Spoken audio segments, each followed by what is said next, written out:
Jesus, ele vai ter um encontro com esse homem e vai fazer a seguinte pergunta: queres ficar são? Essa pergunta ela é muito interessante, pois Jesus começa a trabalhar no coração deste homem, fazendo uma transformação e operando em uma área que somente ele pode operar. E nós vamos entender até o final dessa mensagem por que somente Jesus poderia curar esse homem. Por que todas as vezes que as águas eram agitadas, ele não conseguia ir, pois o mesmo era um paralítico parcial. Acredita-se que ele poderia até se arrastar, mas ele disse: enquanto eu vou, enquanto eu tenho alguma ação para tentar entrar no tanque, outro vem e passa na minha frente. E por que ele é curado agora com a presença de Jesus? E se pararmos para observar, Jesus não o lança no tanque, Jesus não agita as águas e lança no tanque. Não, Jesus cura ele apenas liberando uma palavra, pois ele tem poder para fazer isso. E Jesus ele sai da Galileia em direção a Jerusalém, pois naqueles tempos, ou especificamente naquele tempo, estava acontecendo uma festa dos judeus. E Jesus sai do âmbito ali da festa e migra para este tanque, como nós conhecemos, o tanque de Betesda. E o texto diz que ali havia uma multidão de enfermos. Tinha muitos enfermos ali, pessoas cegas, havia coxos, paralíticos, que esperavam o movimento da água. Eu acho muito interessante que o local onde Jesus está não era um local que doutores da época, podemos especificar os fariseus, os saduceus, os escribas, anciões, os magistrados da época não gostavam de ficar, pois havia pessoas ali que não lhes agradavam, pessoas com deficiências físicas, menosprezadas em meio à sociedade. Mas agora Jesus vai para esse local. Jesus chega em um local onde tem pessoas que estão em um estado horrível, pessoas onde estão em um complexo, não só interno, de inferioridade, depressivo, mas também enfrentando enfermidades que não havia cura nos tempos deles, apenas um milagre. E agora Jesus vai justamente para esse local, e assim eu vejo também aquilo que a graça de Deus faz em nossa vida, por intermédio da pessoa de Jesus Cristo. Ele vem operando em nós, que possivelmente no passado, alguém que está me ouvindo aqui agora, se encontrava na mesma condição que essas pessoas, à beira de um tanque, coxo, cego, com várias enfermidades, e não só enfermidade física, mas enfermidade espiritual. Mas Jesus, quando chegou na sua vida, Jesus, quando chegou em nossas vidas, ele manifestou o poder dele. Ele nos curou, ele nos transformou, ele nos fez nascer de novo. Jesus não fez uma obra parcial, Jesus fez uma obra completa, pois a intenção de Jesus não era só curar este homem fisicamente, Jesus também queria trabalhar internamente, na alma, no espírito desse homem. E é isso que Jesus faz. Não adianta ter uma boa saúde na terra, ser curado aqui na terra, ter várias atribuições aqui na terra, mas se nós não estamos bem espiritualmente. A cura ela não pode ser só física. A cura que Jesus veio trazer para o homem é sim a maior cura, a cura espiritual. A mudança do nosso lado imaterial, do nosso espírito, do nosso ser. É aquilo que ele falou para Nicodemos: é necessário nascer de novo, e só quem nos pode fazer nascermos de novo é Jesus. Só quem pode fazer isso na vida do homem é Jesus. E nascer de novo ali, quando Jesus está falando com Nicodemos no capítulo 3 deste evangelho, é nascer do alto. É nascer do alto. Pois as pessoas procuram coisas dessa terra, são curados nessa terra, nascidos nessa terra, mas não nascem do alto. E aquilo que Jesus faz na vida do homem não é só questões terrenas, mas também questões do mundo espiritual. Ele não quer que você fique bem só nessa terra, mas também no mundo espiritual. E agora Jesus visita este homem. Em meio àquela multidão de enfermos, Jesus está ali. E, como falei no início da mensagem, eu torno a repetir, o nome deste homem não é citado. O nome deste homem não é citado. Eu acho interessante esse nome não ser citado, por quê? Porque ele acaba trazendo uma representação. Esse homem representa a minha vida. Esse homem representa a sua vida. Porque muitas vezes nos encontramos na mesma condição que este homem, nos encontrávamos assim como este homem. O nome não é citado, mas o tempo da enfermidade é sim ressaltado aqui. Foram 38 anos enfermo. 38 anos enfermo. O nome não é citado, pois nos representa. Mas o tempo de enfermidade é ressaltado para nos mostrar que nós somos incapazes, em determinado momento, de ajudarmos a nós mesmos. O homem ele é incapaz de ajudar a si mesmo quando se relaciona a uma questão. E lá na frente, no versículo 14, depois que esse homem é curado, eu entro nessa questão, quando Jesus se reencontra com ele no templo e fala assim, olha, já estás curado,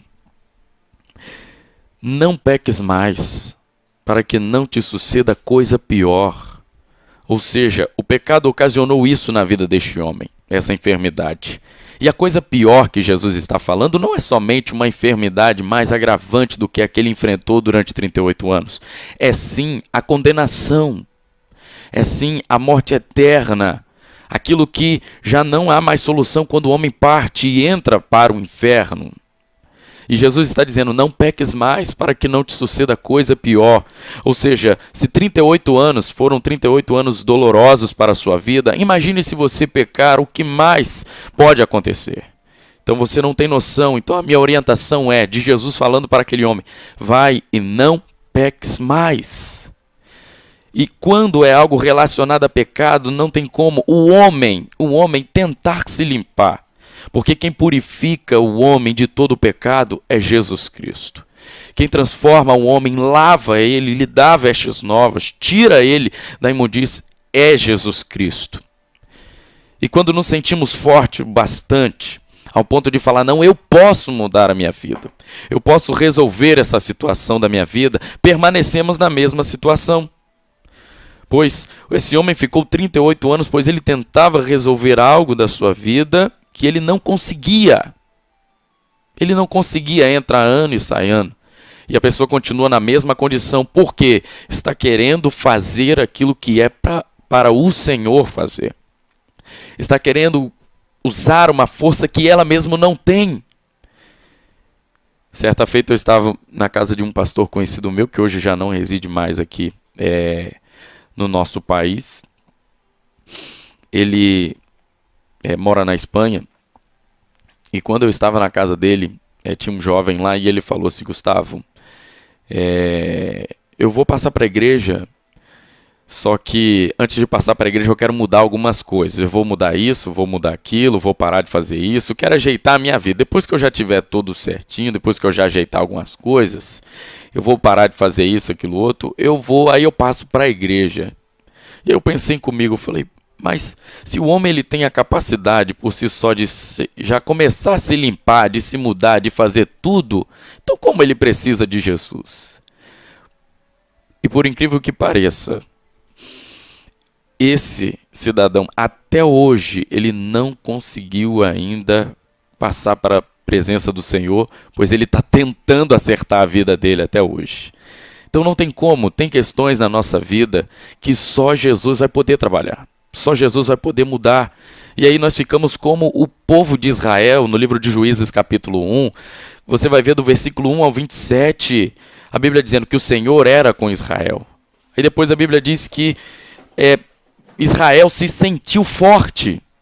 E agora quando Israel começa a se sentir forte, Israel deixa de conquistar aquilo que Deus havia prometido para eles. E você já não vê mais a Bíblia dizendo que o Senhor estava com Israel. Por quê? É um povo que saiu da dependência, saiu do reconhecimento de que só Deus pode realizar certos feitos em nossa vida. Quando nos sentimos fortes o bastante, achamos que podemos resolver a nossa vida na totalidade. Não. Eu estou pregando algo para você aqui que é fato. Tem coisas, tem questões que só Jesus pode fazer. E o que tinha que acontecer na vida desse homem não era um tanque que ia fazer, não era o agitar e o mover das águas que ia fazer. Quem tinha que resolver isso era um homem. E o nome dele é Jesus Cristo, o Filho de Deus. Ele sim poderia curar a vida desse homem. E Jesus vira para esse homem e pergunta: queres ficar são? Muitos olhando essa pergunta de Jesus, e talvez os que estavam ao redor olhou para Jesus e falou: mas isso é óbvio. Claro que ele quer ficar são. Claro que ele quer ser curado. Ele não quer permanecer mais assim. Só que quando Jesus pergunta isso para aquele homem, Jesus está trabalhando no interior dele, fazendo com que ele viesse confessar e reconhecer que ele já não estava aguentando mais e que ele não conseguia resolver o problema que somente Jesus poderia resolver. É assumir, confessar é assumir a sua condição. E certo dia eu estava dando aula de escola bíblica na igreja a qual eu reúno, e nós estávamos falando de mudanças que levam à maturidade, e um dos passos principais da mudança na vida do homem é reconhecer a sua posição. É reconhecer aonde ele se encontra. Isso é o ponto de partida. Pois as pessoas não querem reconhecer a sua condição, o estado que ela se encontra, mas querem mudar. E quando se trata de um encontro com Jesus, é você reconhecer, é como se um espelho descesse na sua frente e você olhasse para si mesmo e falasse: essa é a minha condição. Eu me encontro assim, eu estou nesse estado, mas eu quero ser mudado. E a pergunta é: queres ficar são? E aquele homem começa a falar: Senhor, não tenho ninguém que me ponha no tanque. Ou seja, Senhor, eu já não tenho mais amigos. Mas ele, sem entender o verdadeiro amigo, o melhor amigo do homem, que a sociedade diz que é um animal, não. O melhor amigo é Jesus Cristo. O verdadeiro amigo é o nosso Senhor. Ele sim veio ao encontro daquele homem e perguntou para ele: queres ficar são? Ele diz: Senhor, eu não tenho mais ninguém que me ponha no tanque. Mas ele, sem menos perceber que a cura estava ali na frente dele. Aquele que estava perguntando: queres ficar são? Poderia curá-lo. E agora ele está dizendo: quando a água é agitada, ou enquanto eu vou, vem outro e passa na minha frente. Ele está muito preocupado com o meio da cura. Pois quando Jesus pergunta: queres ficar são? Ele está achando que Jesus vai pegá-lo e vai lançá-lo no tanque.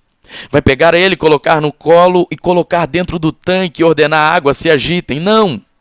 Ele está pensando assim, pois ele viveu isso durante 38 anos.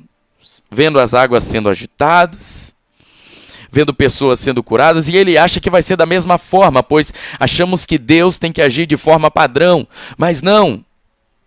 Aprendemos com a Bíblia Sagrada que Deus, ele age de várias maneiras, de várias formas, e queremos padronizar. E detalhe, queremos descobrir qual será o meio da cura. Como que Deus vai curar? Já que Deus falou que vai me curar, já que Deus falou que vai fazer, como que vai ser? Queremos descobrir o que passa no coração, na mente de Deus. Será que vai ser assim? Eu me deparo com muitas pessoas ansiosas, pois quando recebe uma palavra profética, recebe uma profecia, olha, Deus falou que vai fazer isso na minha vida, as pessoas ficam pensando: mas como Deus vai fazer? Isso é normal. Só que quando você fica muito preso no meio dessa trajetória até o cumprimento daquilo que Deus vai fazer, tentamos descobrir e acabamos ficando em uma inércia. Mas deixa eu lhe falar algo. Não conseguimos compreender a mente de Deus, pois Ele é imensurável. Como que Deus vai fazer? Não. Uma coisa eu posso te garantir: se Ele falou que vai fazer, Ele é fiel para cumprir. Se Ele falou que pode curar, Ele sim, Ele vai curar. Se ele falou que pode livrar, ele é poderoso para livrar. Mas não compete a nós, não cabe a nós querer descobrir os métodos e os meios. Não. Se vai vir do lado direito, do lado esquerdo, na frente ou na retaguarda, de cima, não importa, uma coisa é certa: Deus pode fazer. E o século que estamos vivendo, o período que estamos vivendo, os dias que são os dias de ansiedade, de extrema ansiedade, as pessoas se encontram muito ansiosas para ver, para saber. As pessoas estão se perguntando como que Deus vai fazer. Qual é o meio? Qual é o recurso?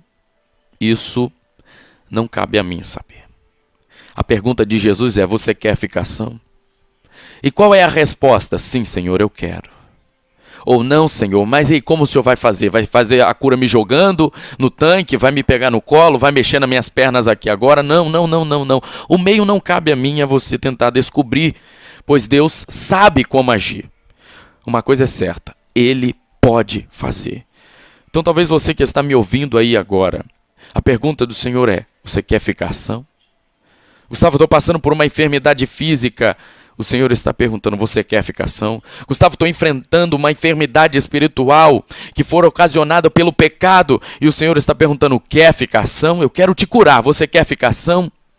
Senhor, eu quero, mas qual é o meio? Não, você quer ficar são? O meio cabe a mim decidir. Eu vou fazer.